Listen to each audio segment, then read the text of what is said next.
Many people trade time for money, but I don't. Not anymore. I learned to allow my money to work for me 1,000 hours a day, just as I talked about in last week's video. And there's a link to that up there.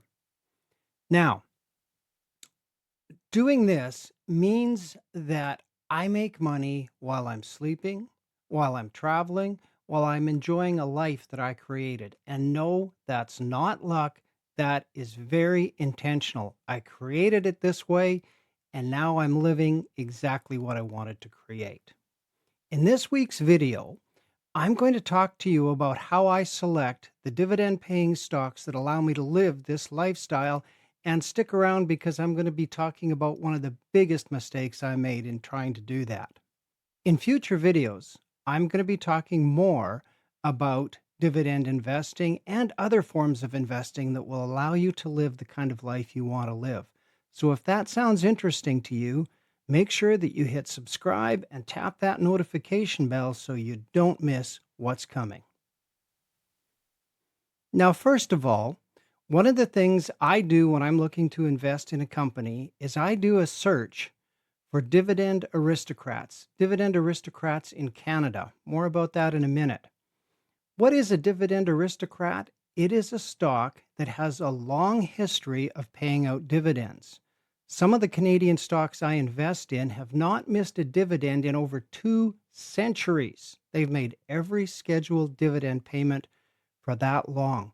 Also, a Dividend Aristocrat has a long history of increasing its dividends. Many of them increase their dividends every 6 months or so. Even during COVID, they were doing this.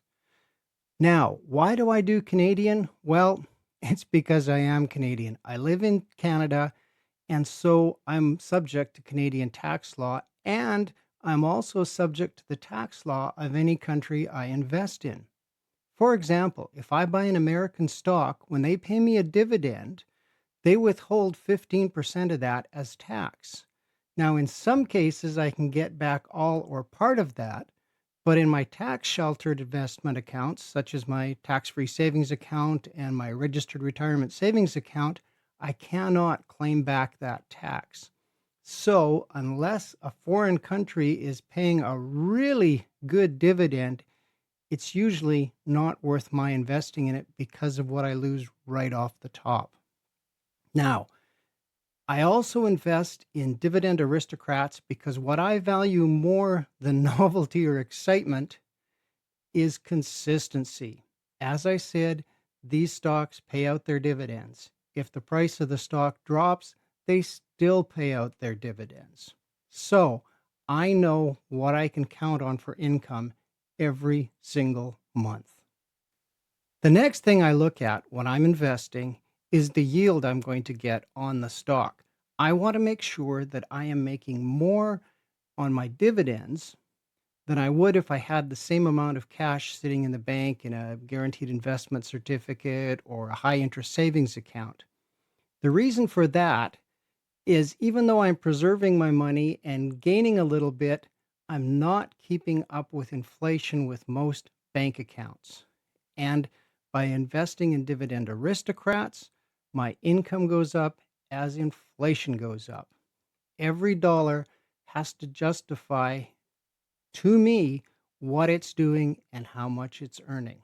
Now, if you're early in your investing journey and you have many years, you can afford to invest in some companies that maybe have some low dividends. For example, some mining companies, some railroads pay rather low dividends, but they grow consistently. If you've got a few years to let those dividends grow, you're not only going to get the capital gain from the stock as its value rises, but your dividend will start inching up from 1 or 2% to 3, 4, 5, 6, 7%. The longer you hang on to that stock, the more it's going to pay. I'm already in retirement. I don't want to give my stocks that many years to pay me back. Okay, the next thing to look at is the payout ratio. And this is where I made a huge mistake early in my investing journey. The payout ratio is how much of a company's profit it's paying out as dividends. Now, Some trusts are required by law to pay out almost all of their income as distributions to the shareholders. So if you look up the payout ratio of one of these trusts, it's going to likely be in the high 90s, and that's okay. That's required by law. But if you're investing in a more traditional company, a bank, a utility company, an insurance company, you don't want the payout ratio to be that high. You want the stock to have extra money every quarter, every month, so that they can, first of all, invest back into themselves to grow the company, to grow the profits, and therefore grow your dividends. The other reason you don't want a high payout ratio is because the company could run out of money and end up having to cut the dividend or eliminate it altogether if they're paying out more than they're making. Now, this is where I made a huge mistake. I found a company early in my investment journey that was paying a dividend of over 12%. And I thought, wonderful. Every year, I'm getting a huge chunk of my money back. Now, what I didn't realize is that their payout ratio was going higher and higher and higher, not because they were paying out more money, but because their profits were going lower and lower and lower. And eventually, they had to completely eliminate their dividends, stop paying them. And when they did that, the value of the company dropped even further and ended up buying back their own shares from me at a much reduced price. So I lost money and I lost my dividends. So, what you want to do is look at the payout ratio. The trading platform I use, I can click on a stock and it will tell me the payout ratio. If your trading platform doesn't do that or you're not sure how to find it, just go to Google or your favorite search engine and do a search for what is the payout ratio of ABC company.